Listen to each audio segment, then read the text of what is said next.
not to touch too darkly on any negative news, but how we're talking about that Charlie Kirk. gentleman that got shot. I know. It's quite a brutal reality. So crazy. I was actually looking at it before we did this again, just kind of. But yeah, I think they said they found who they think did it. So was it in public, obviously, but was it from like a long distance? Yeah, 130 meters on a roof with like a rifle, sniper, I guess. And crazy. I know. Apparently, well, the story is that Tyler Robinson, is his name, is the prime suspect. I don't think they've like officially confirmed it, but he lived like 200 miles away, whatever that is in kilometers. That's a while. Yeah. And I think it was Charlie Kirk's first. He started this tour, and that was the first visit. It was like the first stop of his tour. Utah. Like college or whatever. Oh, okay. And the assassinator, alleged, apparently lives with his partner is a trans man becoming a woman. And yeah, the family of this guy said that he'd recently become quite political over the last few years or something, and then had openly spoken about how he hated Charlie Kirk or what he represented and stuff. And this is the story. My initial thought was that it was kind of planned, more of a political move. Yeah. But I mean, who knows? What from in the office? Something, yeah, something higher up. Because he's pretty his whole thing is pretty much against the left. But it may have just been a person who's really upset with him. I don't know. But yeah, apparently he told his dad, I think it was, that he'd done it. And then the dad told a family friend. And then that family friend went to the police. And yeah, they tracked him down. So, whether that's true or not. But yeah, really crazy. Yeah. I was pretty shook the whole day, to be honest, when I found out. It's just weird. Yeah. Didn't seem it's not like he's like the president. Yeah. Or something. I don't know, it just seemed, something about it seemed really weird. But, it seems like, this doesn't happen every day, but yeah, I guess people do get angry, and then when that's the option is to kill. And he engraved on the bullets that he shot.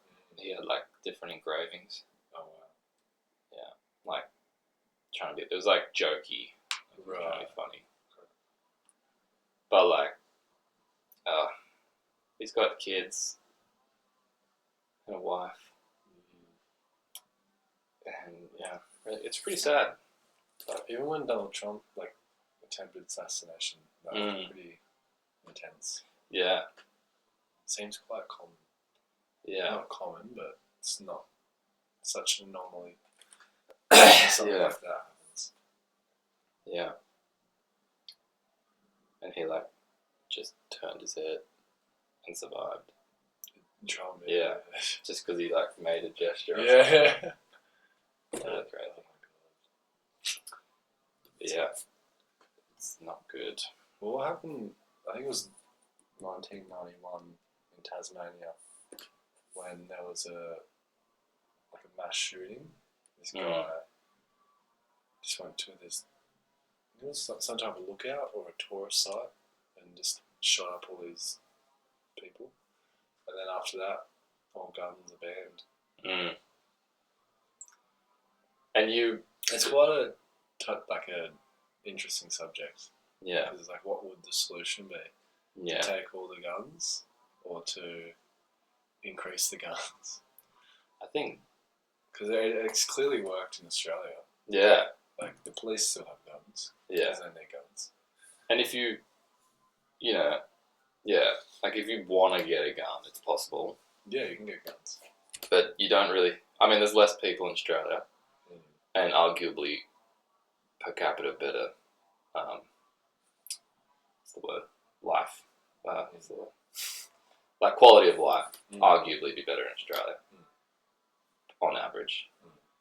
And there's less people, but you don't really hear about it ever. Like there's stabbings, but it does happen. It does happen. Yeah, but just not very often. Yeah, it's because you can't. They are so hard to get.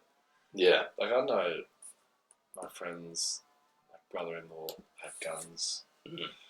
Whether I don't know, I think it's using them for hunting. Yeah. But because I think if you use it in self-defense, there can be a retaliation. More likely for you to get in trouble. You know, it's like, were you using it lawfully? Even if you were doing it in self-defense. Yeah. But I think it's like an old system that America still has like the right to bear arms. Yeah. But it's difficult because everyone has a gun. Yeah. So it's like, how do you take that and like police that? It would, it would be such a big job to change that law. But then I get, like, because it's not just, like, people who want guns to stay. It's more like the idea of freedom. And then being able to protect your home. Yeah. But me personally, I'm happy that we don't have guns in Australia. I don't really think about someone having a gun. Yeah. It's not even in, like, I think about someone having a knife. I don't think about someone having a gun, like, ever. Yeah. It's just, like, not something you see. And it's not part of our culture, really. And that's, I think, it would take a while for that to get out of their culture. But, like, yeah, imagine walking down an alley and, like, oh, this guy might have a gun. And that's game over. Same with a knife. Did you see that fucking Ukrainian lady on the bus? No. That was fucked. That was like the day before Charlie Kirk got assassinated. And she was like this lady just sitting on a bus. In Australia? No, in America. And then it just looked like there's like CCTV footage. She's just sitting on the chair, and then this guy is sitting behind her. It just looks like, he doesn't look like he's doing anything.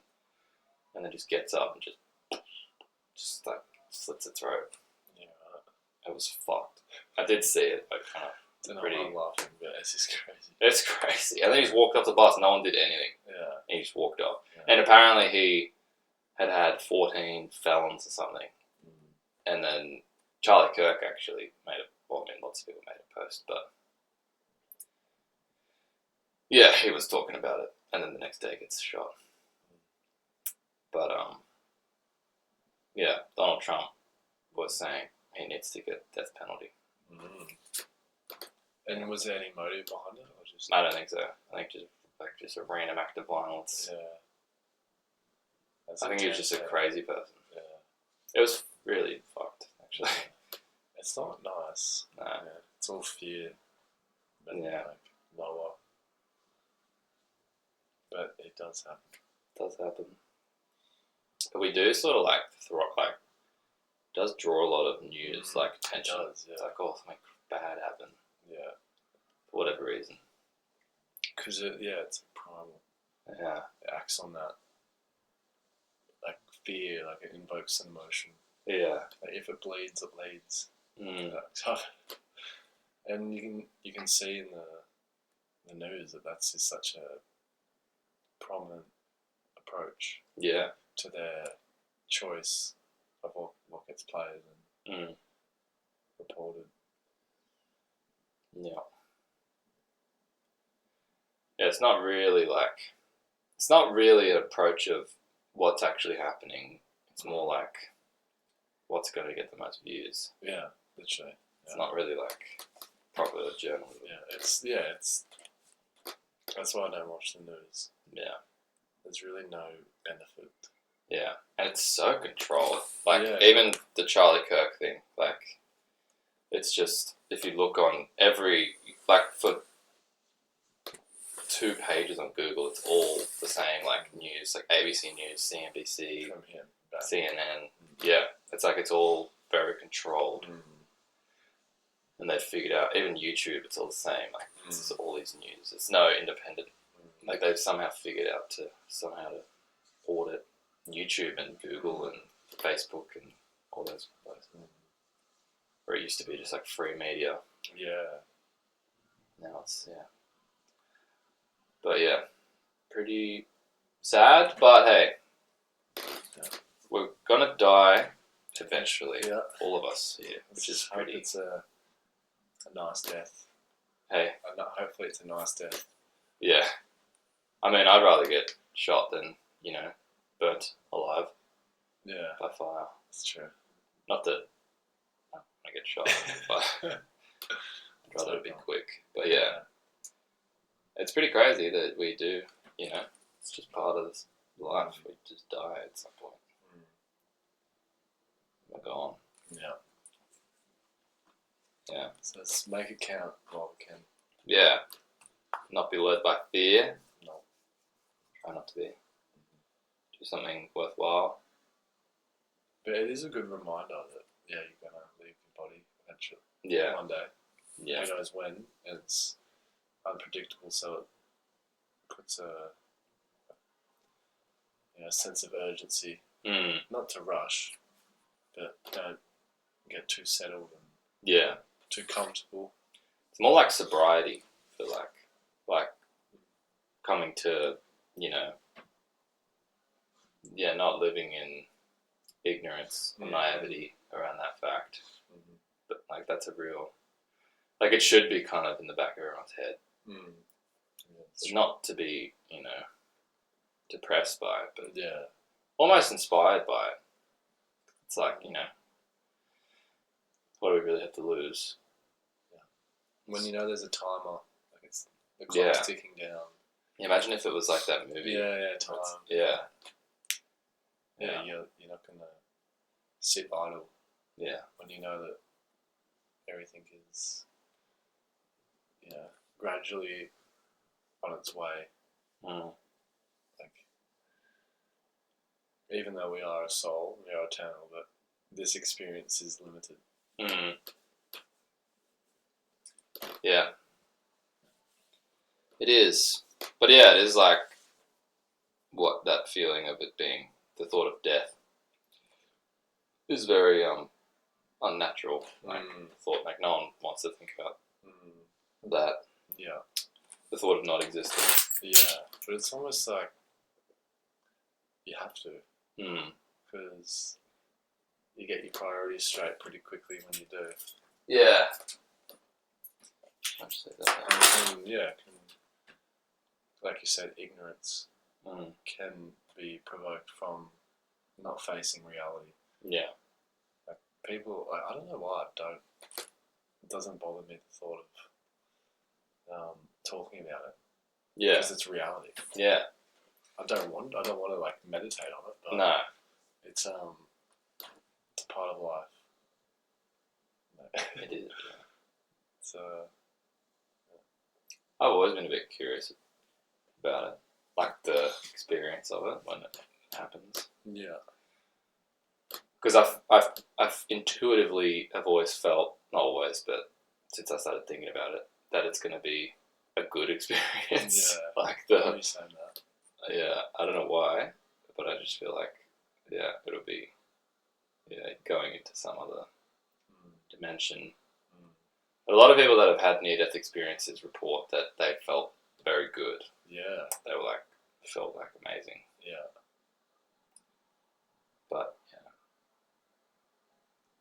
we are here. So we got to utilize our time. My idea is that it's like astral projecting. I've never astral projected, but you leave your body and then you're looking at it like, oh my god, that's not me. It's like the way that you're conscious now, you're still conscious once this body stops working. Yeah.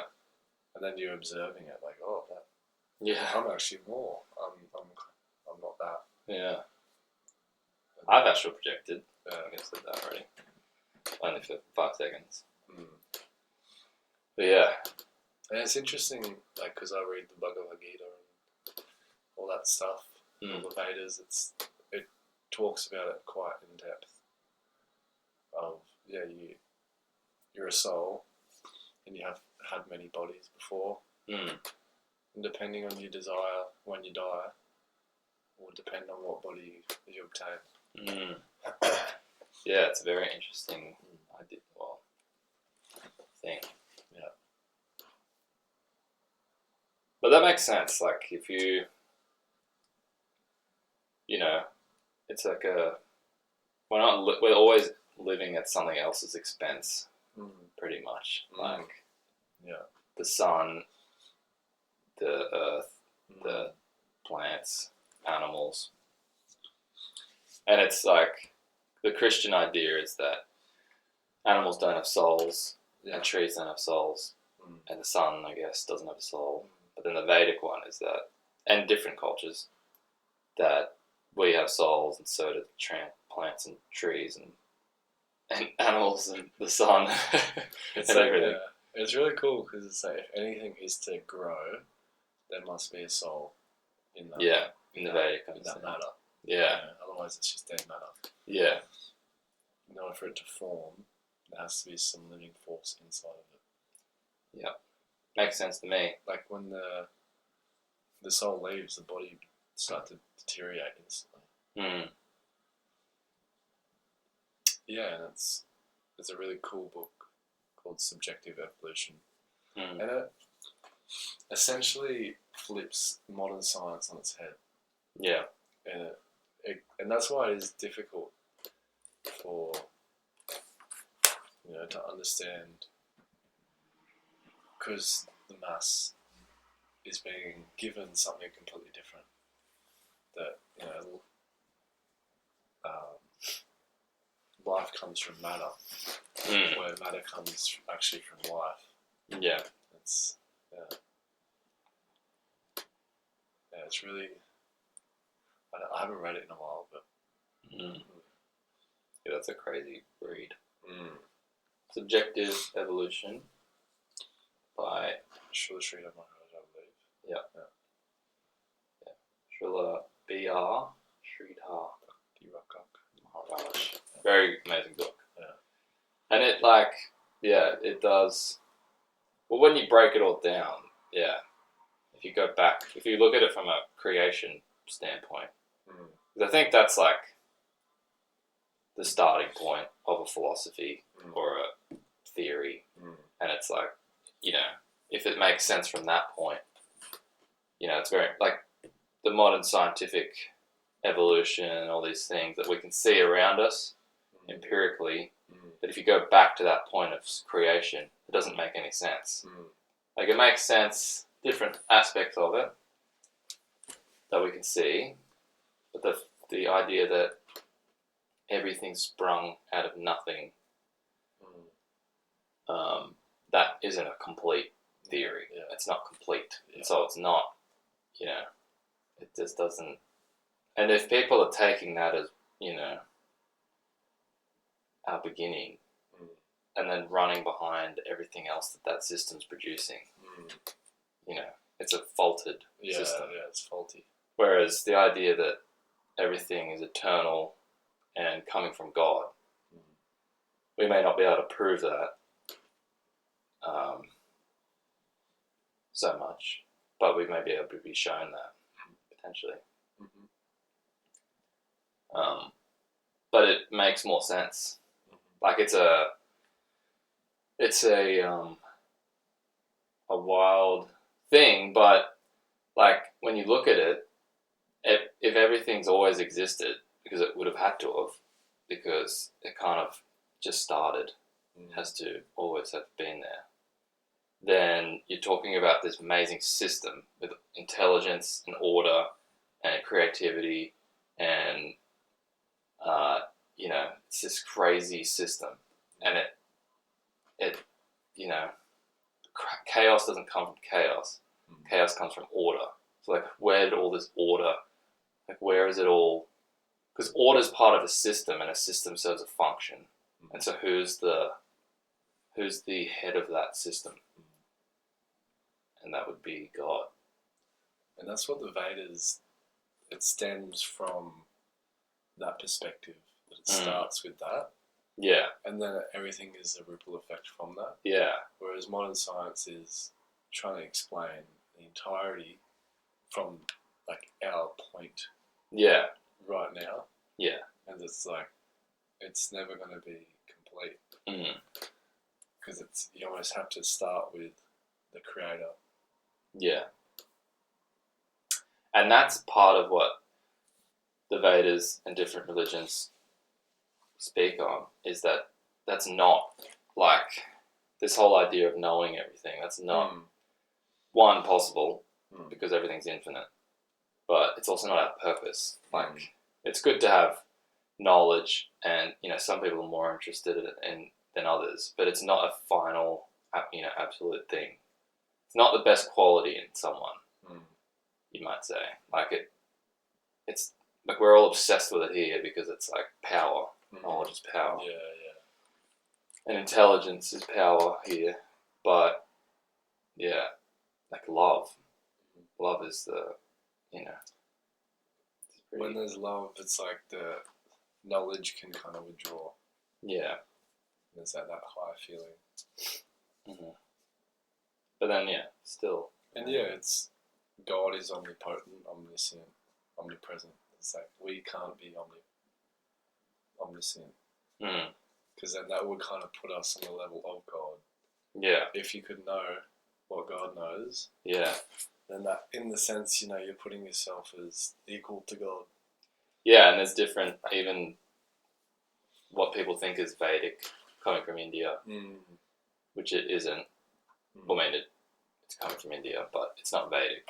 The idea that we're all one and that we're all God is still an incomplete idea. Well, in a sense, there's some truth to it, but it's not the final thing. Because we are all, because we're a soul of spiritual energy, so we are all connected. We are all, in a sense, one, but it's also simultaneously different.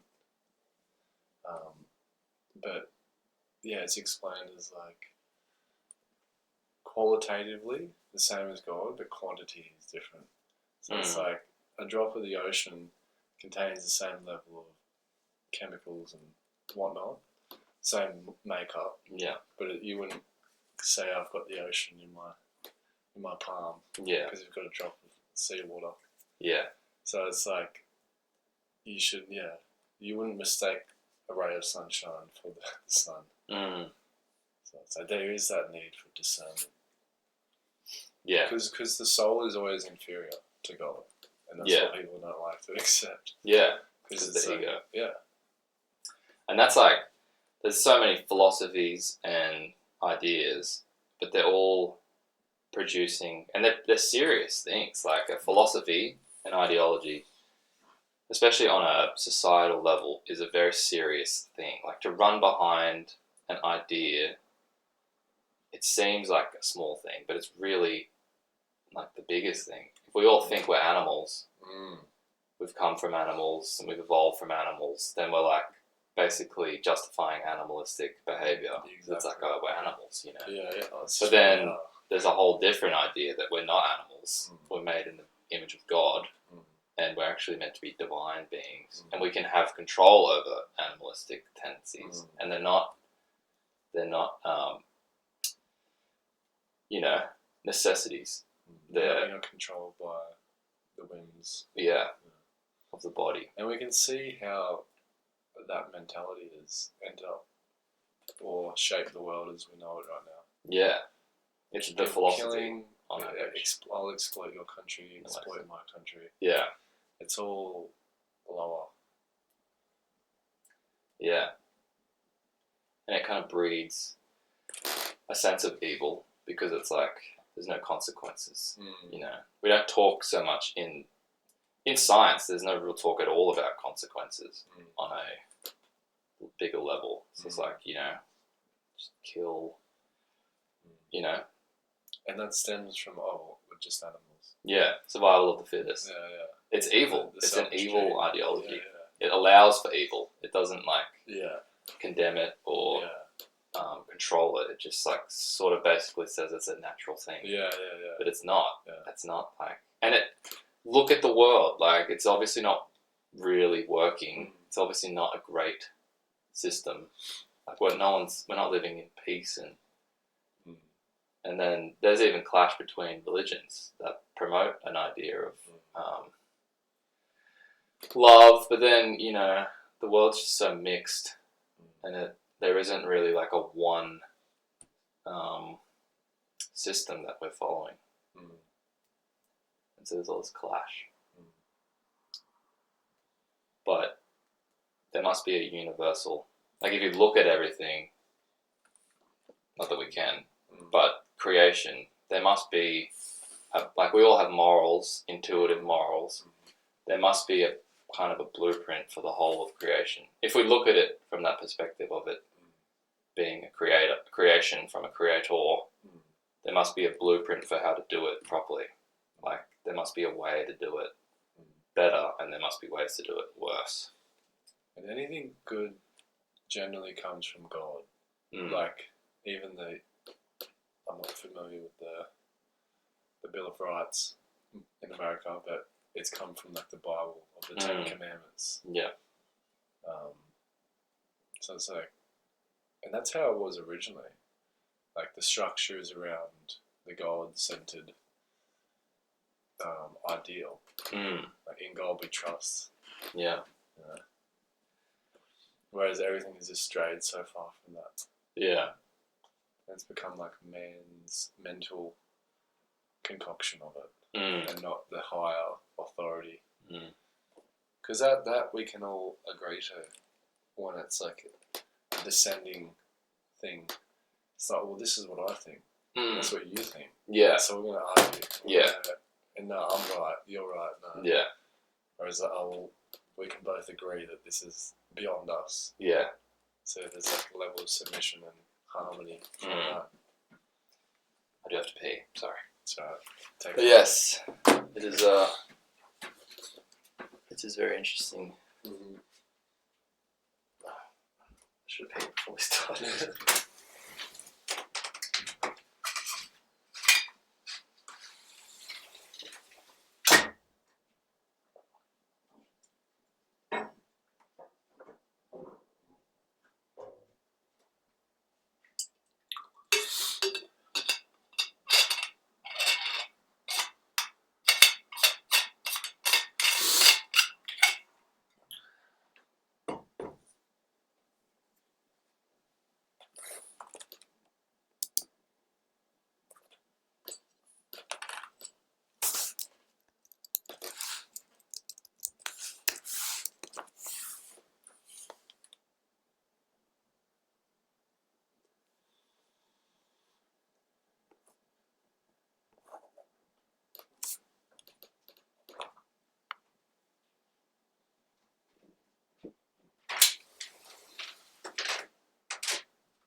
Just had an idea. Talk about. Yep.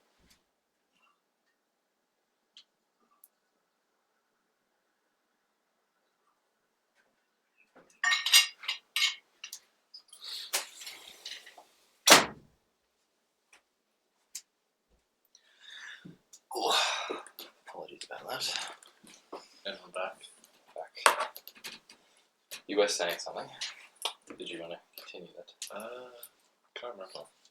But what did pop in my head is even like culture in relation to like entertainment, everything is it's like on the decline because we are becoming more materialistic. In my sense, in my opinion, you know, it's like all the movies seem the same and the music seems the same. It's like the food's gotten worse. People are becoming more distant from each other. Yeah. Because we are more in that fear animal from,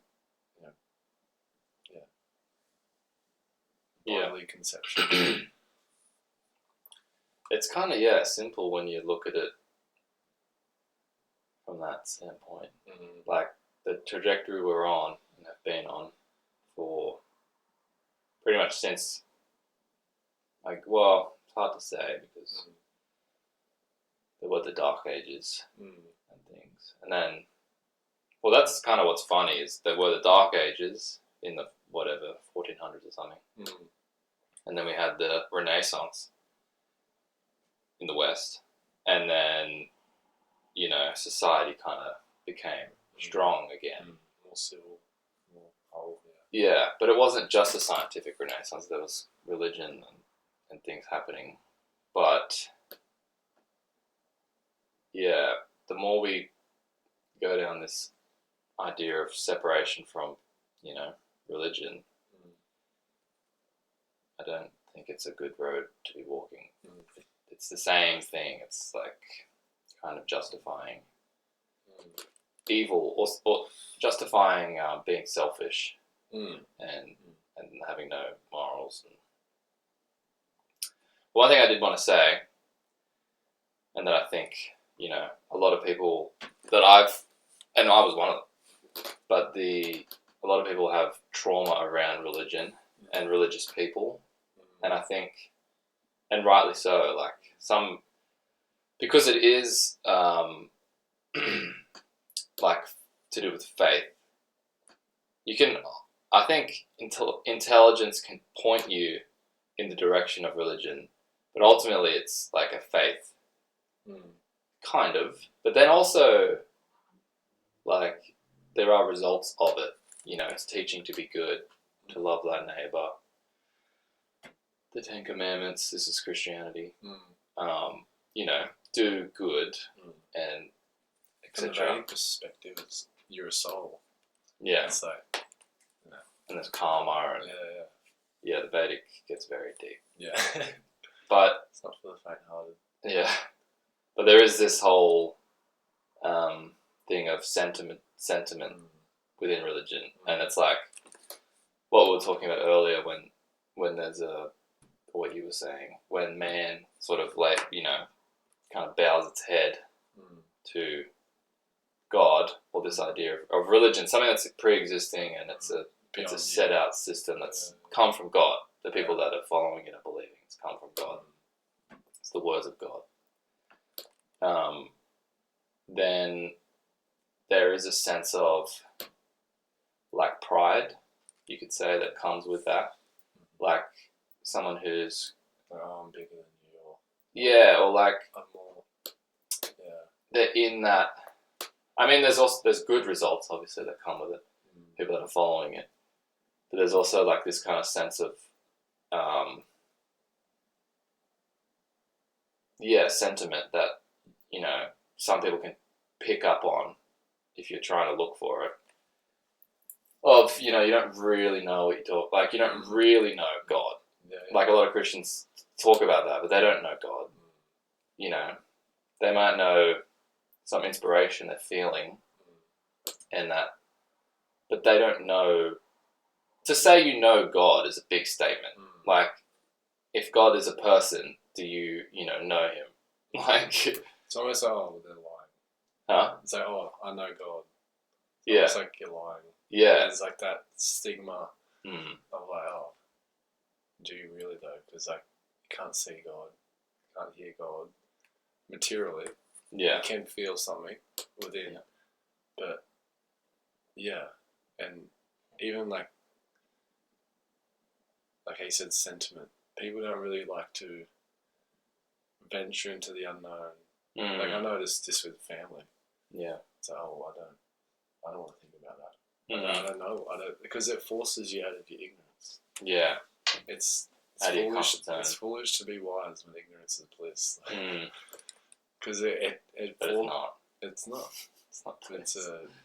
It forces you to reflect. Yeah. On the deeper things. Yeah. Because sometimes just going to the bed and sleeping it off can be temporary relief. Yeah. But you have to wake up eventually and get out of the bed. And, yeah. Like it is pretty, easy to just... Yeah, like I notice it even within myself, like a resistance to kind of share my belief. I guess you could say. Or like my curiosity and Okay. interest Is it- towards it. Yeah. Because everyone in society is saying the opposite. Yeah. Yeah. Well, here's an Which makes interesting. it difficult. Yeah, it does. But I know what I feel. Well, I have an interesting question for you then. Mm-hmm. Put you on the spot. Yes. Hit me. So your name is Ashrai Nitai, Mm-hmm. and you are in the line of following of the Vedic scripture. That's a general. It can be more. Which is essentially what people think is Hinduism. But you would argue it's not Hinduism, and I would argue that. Yeah. I guess I'm playing devil's advocate. But so yeah, you're following the Vedic scriptures, which originated in what history is calling prehistory. It's older than what we know as history. And I'm kind of losing my question here. But yeah, so you're following that. You're not following Christianity, so to speak. But I You would give all glories to Jesus. Yeah, and I'm sure you would take from those teachings and Yeah. agree with them within your own. Yeah. But you're not thinking that Jesus is the only way. Okay. You're not. You're not putting all your faith in modern science, and you're not a Muslim or a Hindu or any of those things. Different religions. Baha'i. I don't know. That's probably more that I'm not saying. But what is it that you not just feel? I mean, what is it that you know? Like, why are you doing it? Is it a knowing, or is it a everything else isn't giving you the thing that you? I guess I just What wasn't. is- I wasn't interested in any other religion. You know, like it just had no drawing or attraction. Christianity, you know, because that's kind of being in Australia. That's the most common, I suppose you could say. But no attraction for it at all. Whereas, Why do you think? just I think it was the. Well, we both know It's it. almost like dogmatic. It's like it feels rigid and forced.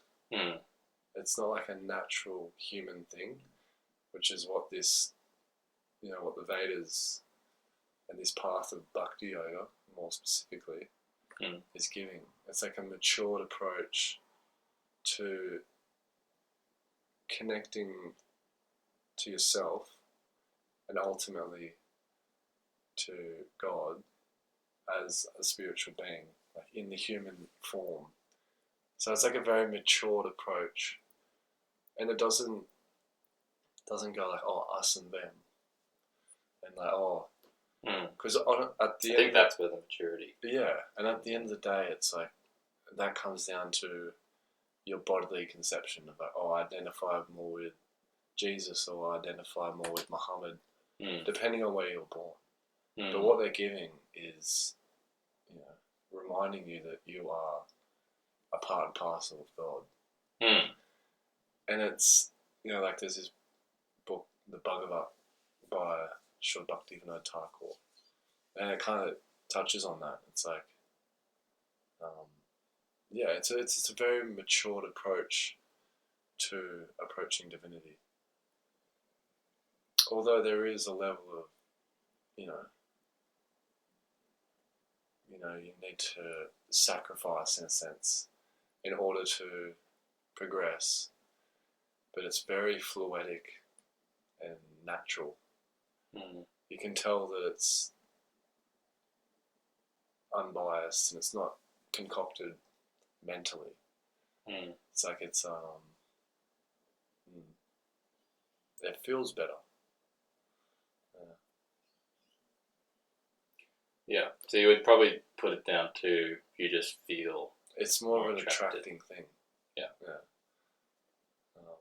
And it tells you, like, I'm not too familiar with Christian practices, but it's trying to draw you into a level of consciousness 24/7. It's not just go to church one day a week and maybe do your, don't know what the practice is, like Bible studies or whatever. It's like, no, you can come into this state of being all the time. No matter where you are, what you're doing, you can be in Krishna consciousness. And it's like, that's enlightenment. You're not enlightened some days and some you're not. You either are or you aren't. And it's like drawing you into that soul consciousness, soul perspective, and viewing life from that standpoint every moment. Like you're always in the present, always in connection. And then ultimately, once you attain enlightenment, you enter into like a service relationship with God. And that, and that's what Jesus was. Yeah. From my understanding. Yeah. He's more or less. More or less, like he was being a servant of God, and that's what he said. I am the Son of God. And that is like, I think people's problem with religion or practicing it is that if they're not into it, they, at that present time, is that it is something that you kind of have to do yourself. It's not really something you can just think about. It's like it's kind something of a practical thing. Yeah, and you start to feel a result. It's like working out. Someone's saying, you obviously can see them getting more muscular, but using it in a different way as an analogy. Like people talk about how good they feel after they work out, and you can talk about it to someone. You might even be able to explain it scientifically, like your endorphins raise. We've done studies and we can see that. But they do that on yogis and things. And But it's not until you really do it yourself and you feel better. It's not like you're not going to do something, feel really good, and then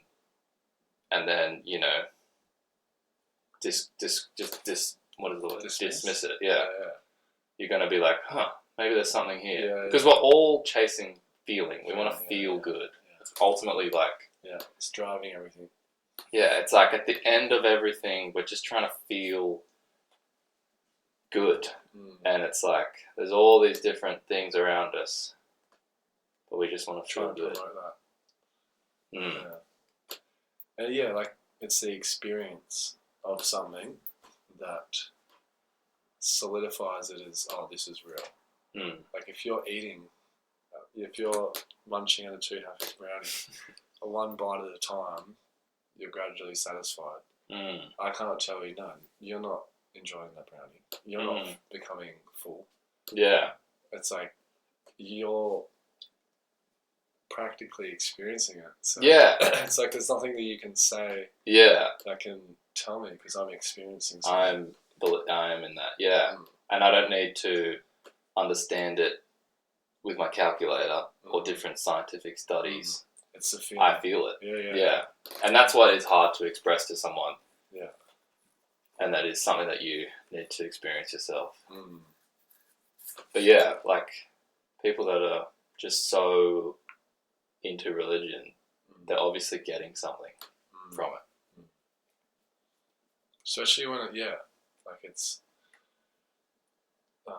like this Krishna consciousness thing that I've been very gratefully introduced into. It's not in society, or it is in Australia, but it's not like you're not raised into it. Well, you can be. There are people who are raising their children like that, but it's not the common thing. But it's like, like because you could argue that that's just they were raised into it, and say that's why they do it. Yeah, and it's like no.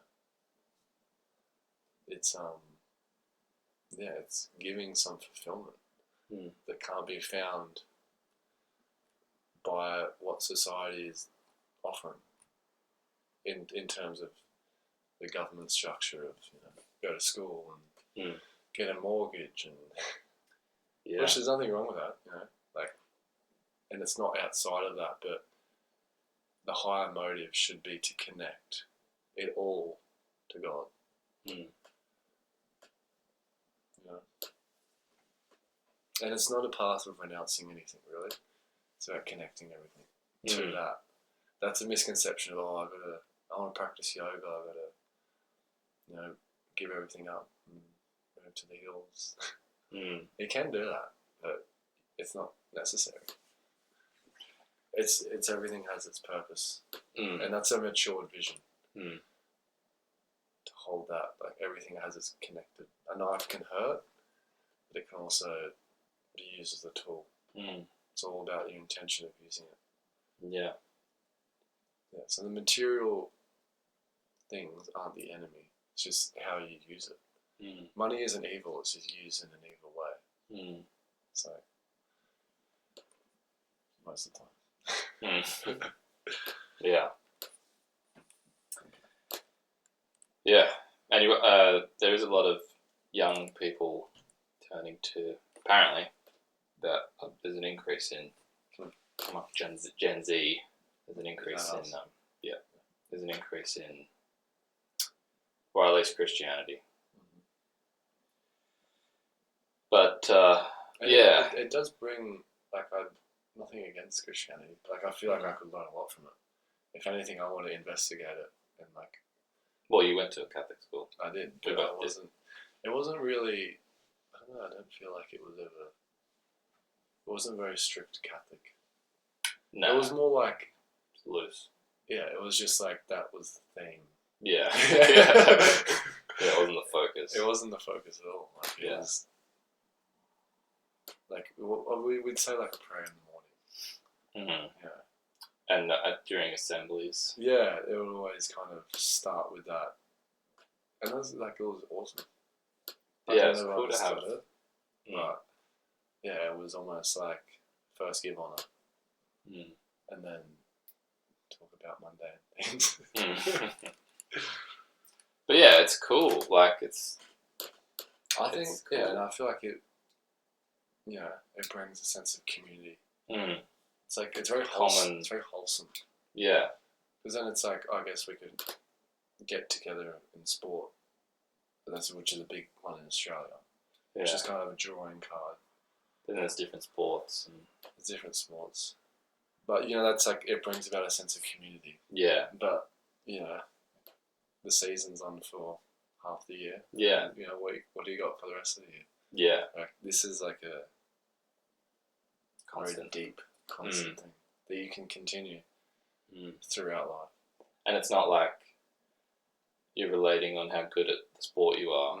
It's like bringing about that everyone's a soul and that everyone's worthy of,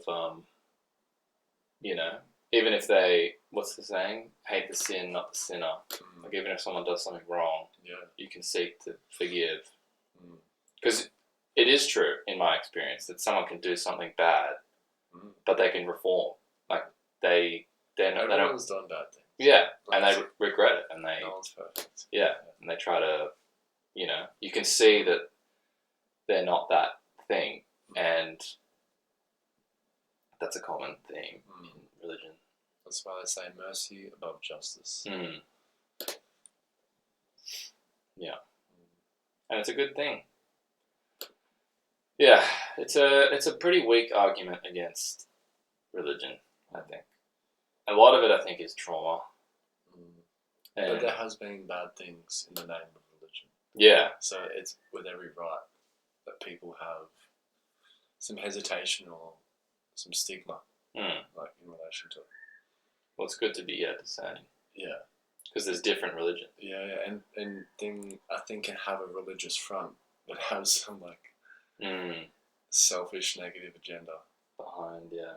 I think that's what really freaks people out when it's presenting to be this holy thing. Yeah, it's actually the opposite. Yeah, it's quite daunting. There's also the argument that religion, all wars have been started by religion, and it's like,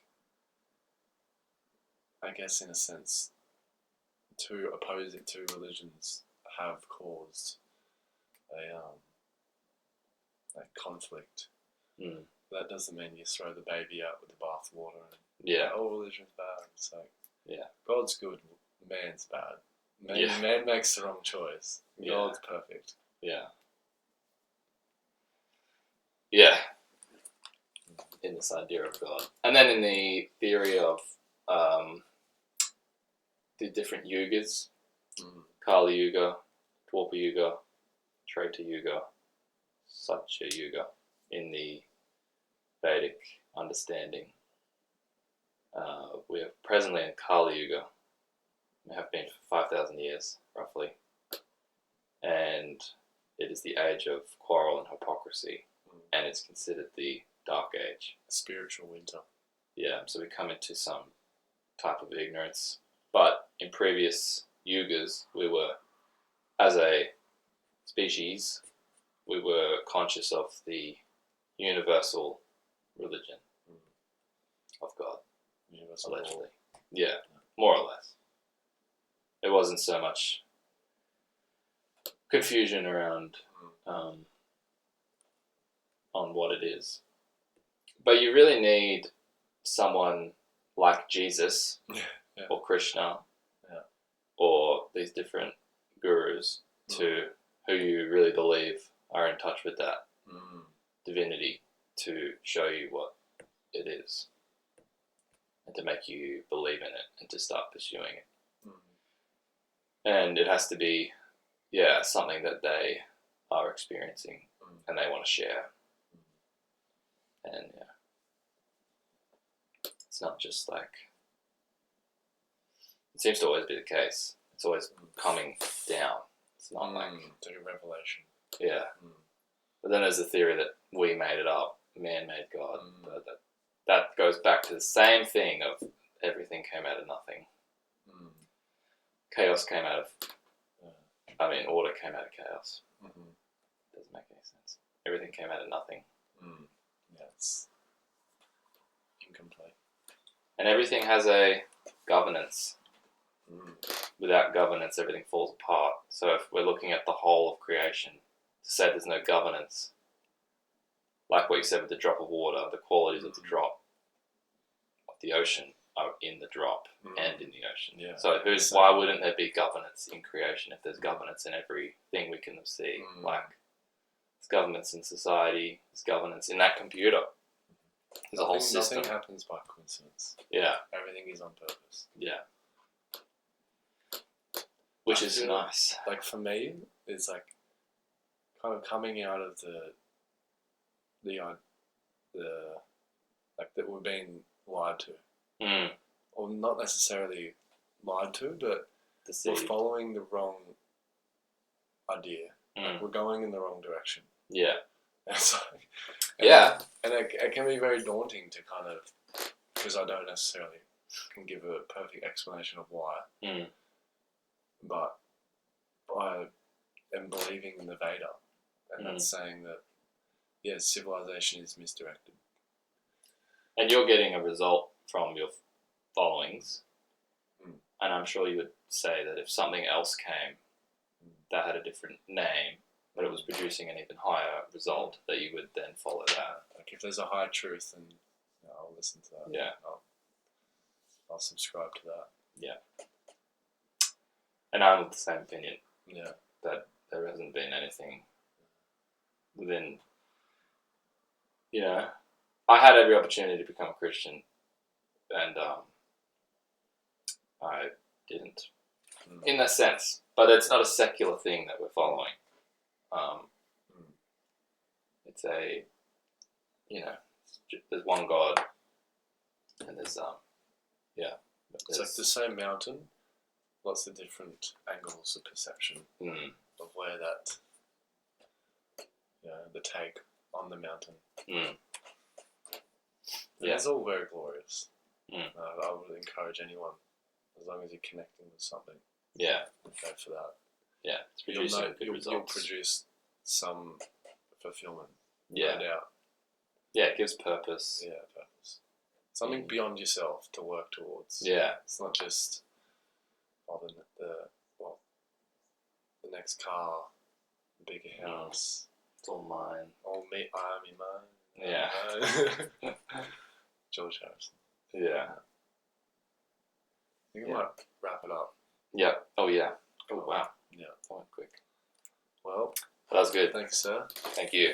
And next week, see you. Yeah. We'll see you then. See you on the next one. Two Happies podcast. Brownies.